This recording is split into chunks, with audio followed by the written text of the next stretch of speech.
اللہ کریم کسی کے اوپر کسی کا بوجھ نہیں ڈالتے. قیامت والے دن یہ چیز کو علیحدہ کر دیا جائے گا کہ یہ اس کا قصور تھا, یہاں سے اس کا قصور تھا, یہاں سے اس کا قصور تھا. ٹھیک ہے, اس دن یہاں پر اللہ تو نہیں ڈال رہے کسی کا, ٹھیک ہے, لیکن انسان ایک دوسرے کے اوپر ڈال رہے ہیں. میں نے اس کی اگزامپل دی ہوئی ہے. ایک دادے نے ظلم کما لیا, ٹھیک, کسی یتیم کے کسی کے باپ کو قتل کیا, اس کی زمین پہ قبضہ کیا, اس کے یتیموں کو بھی ذلیل کر دیا, اس کی عورت کو طوائف بنا دیا یا بننے میں مجبور کر دیا, اور جائیداد اپنی بنا لی.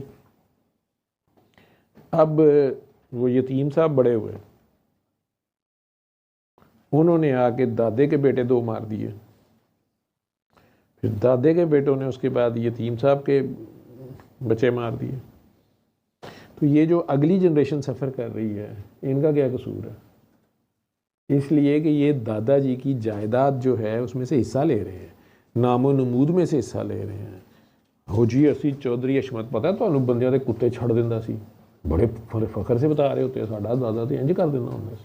لیکن اب جب ان کے اوپر کوئی کتے چھوڑتا ہے تو میرے اور آپ جیسوں کو جن کو پاس نہیں پتہ ہوتا انہیں تو ترس تو بڑا آتا ہے کہ ہائے یہ کیا ہو رہا ہے, وہ کیا ہو رہا ہے. وہ یہ انسان آپس میں نہیں چھوڑ رہے.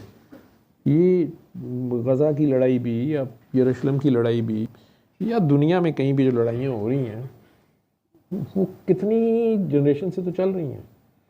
تو جو آج سفر کر رہے ہیں ان کا کیا قصور ہے؟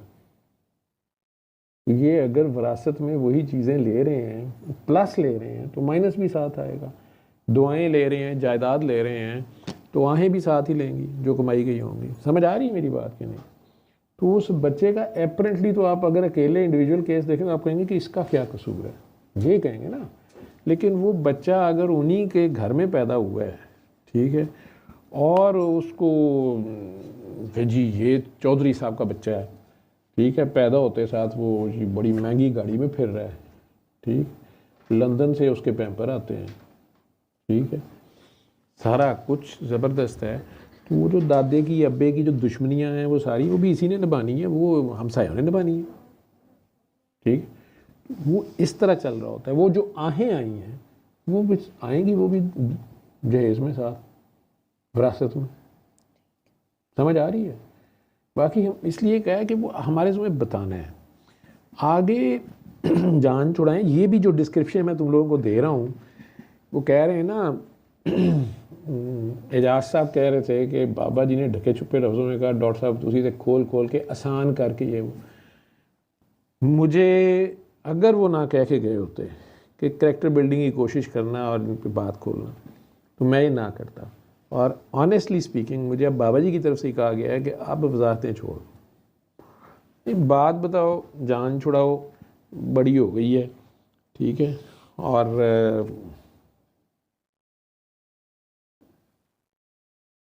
کوئی مانتا ہے 100 بسم اللہ, نہیں مانتا تو بھی کوئی بات نہیں, ٹھیک ہے. تو آپ لوگ بھی بتا دیا کرو, بس آگے.